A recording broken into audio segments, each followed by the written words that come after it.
Yo recuerdo 1969 en Cuba comunista. Yo recuerdo cuando el régimen decretó suspender las Navidades, una tradición tan antigua, tan vieja y tan celebrada en Cuba republicana. Decidieron suspender las Navidades porque al año siguiente estaba la zafra, los 10 millones, 1970, donde la dignidad de la revolución estaba en juego y donde si se lograban los 10 millones Cuba iba a ser jauja. Y por tanto había que suprimir las Navidades porque todo el mundo tenía que trasladarse a los cañaverales, a los campos de caña, a trabajar en preparación de la zafra, los 10 millones. ¿Y qué pasó? Pues fue el argumento canalla, miserable, sucio, calculado, de acabar, de asesinar la tradición de las Navidades en mi país. Por eso nos preocupa cuando esta Feinstein, y como ella muchos, la media, bueno, tantos activistas que quieren cambiar este país, lo quieren cambiar, como quisieron cambiar a Cuba y lo lograron, como están cambiando a Venezuela y lo están logrando, etcétera, etcétera. Quieren cambiar este país.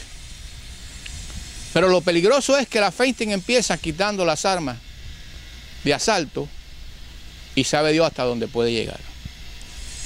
Y es posible que si ella se permite eso, un día iremos a comprar un arma y no la vamos a poder comprar. Yo me pregunto, ¿a estos americanos del Heartland se les va a quitar el arma? Yo creo que si son tan osados y lo intentan, aquí viene una guerra civil. No sé de qué magnitud.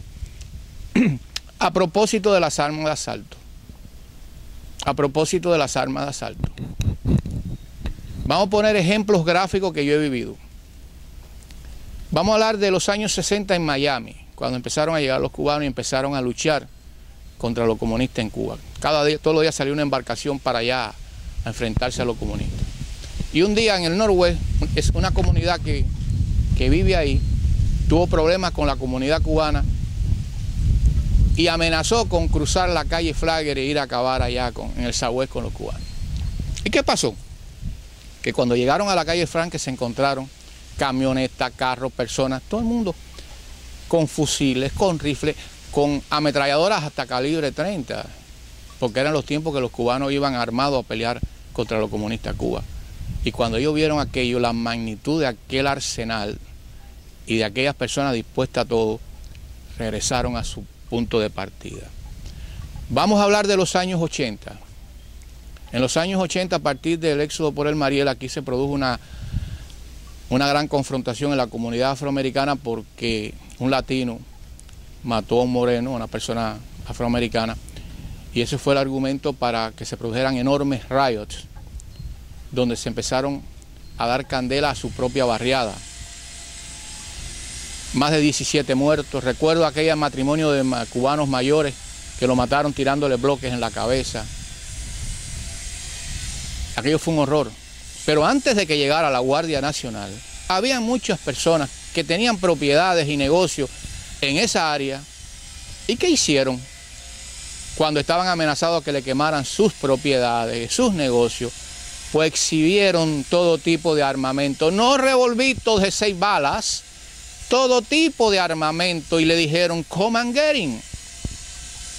No se quemó ningún negocio, porque estaba allí aquello blindado. Para concluir mi voto, estoy de acuerdo para que se abra la caja de Pandora. Vamos a entrarle de lleno al problema de las armas en Estados Unidos. Pero vamos a entrarle de lleno también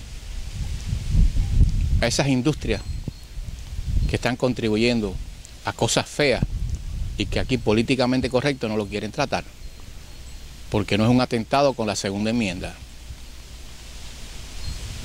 Vamos a hablar de la frivolidad de Hollywood, que fabrica role model, personas que son un desastre, sin embargo, promueven que la juventud las imite con todas las extravagancias del mundo. Vamos a hablar de los videos de violencia. Vamos a hablar de la droga que está acabando con países como México.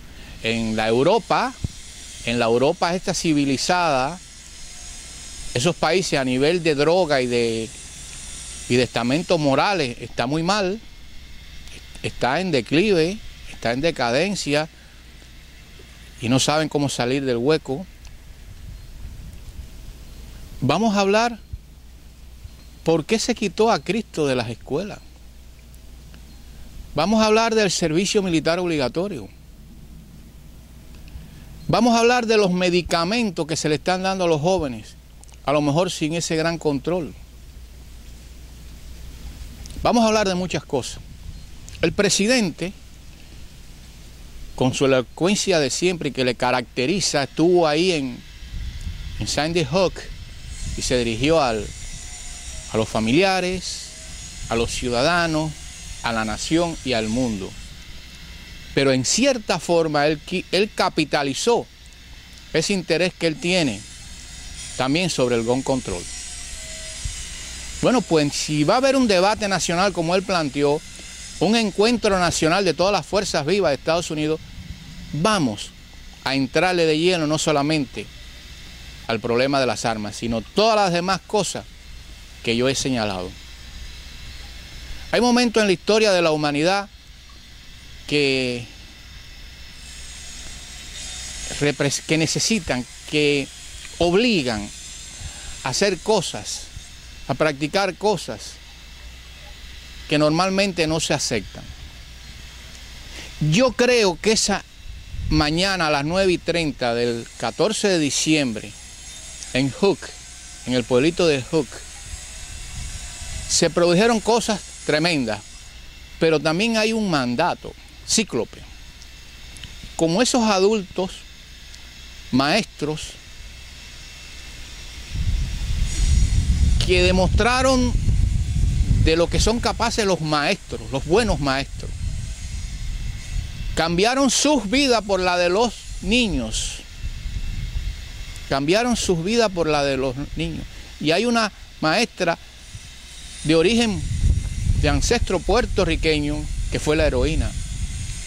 Se volvió como muralla para proteger a los niños que tenían detrás. Y el sociópata la mató, la ultimó. Pero yo veo en ella y en los otros que murieron porque le fueron arriba, incluso hay una de ellas que se tiró sobre los niños para protegerlos. Yo vi un grado de adrenalina en ellos, que si ellos hubieran estado armados, la cosa hubiera sido distinta. Se ruboriza la humanidad. El mundo liberal se corta las vestiduras, se rasga la vestidura, se corta las venas con esto que acabo de decir. Pero estoy seguro que por la mente de esos héroes, en una fracción de segundo le dijo, y si yo tuviera aquí un revólver lo supiera utilizar. A ese me lo cargo yo. A ese me lo cargo yo. ¿Pero qué? Las escuelas están totalmente indefensas. Es algo increíble. Que aquí no hay una decisión ya de hacer que las escuelas sean inexpugnables para los malos. Si la vieja Catay China, cuando los bárbaros como Gengis Khan y Atila quisieron, porque codiciaban la maravilla de Catay, querían cogérsela. ¿Qué hicieron los chinos? Hicieron la famosa muralla china que se ve desde la luna para protegerse. ¿Cómo es posible que aquí, este mundo de lo políticamente correcto, sigan permitiendo que las escuelas estén indefensas, sin protección ante la irrupción de esos monstruos que periódicamente hacen su aparición? Estoy seguro que esas heroínas y esos héroes, porque creo que había un señor o dos, en algún momento le pasó por la mente, si yo tengo un Smith Wesson, o yo tengo una Colt, o yo tengo otra arma, a ese no lo hubiéramos cargado y no hubieran muerto todos esos niños? Por tanto, creo que si hay seriedad en todo esto, que si hay deseo de arreglar este problema, sin dañar las cosas fundamentales en un país como son las constituciones y los valores sagrados fundamentales y de fondo de cualquier nación que se quiera respetar y que quiera continuar, aquí hay que decidir qué se va a hacer con las escuelas. No, que los niños pueden ser traumatizados, mentira. Los niños no son traumatizados cuando se saben seguros y protegidos. ¿Qué diferencia que hay un security, que hay un detector de metales en esos lugares, en esas escuelas, que frenen al malo, que no le permitan seguir al malo, a consumar los retorcimientos que traen? Estoy seguro que eso no le va a hacer daño a ningún niño, a ningún adolescente, nada, porque se sabrán protegidos, cuidados, para continuar creciendo en su vida.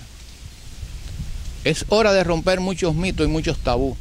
Sí, vamos a entrarle de lleno al problema de las armas en Estados Unidos, pero vamos a entrarle de lleno a otras cosas que conllevan a lo que pasó el 14 de diciembre en ese pequeño poblado de 10.000 habitantes en Connecticut.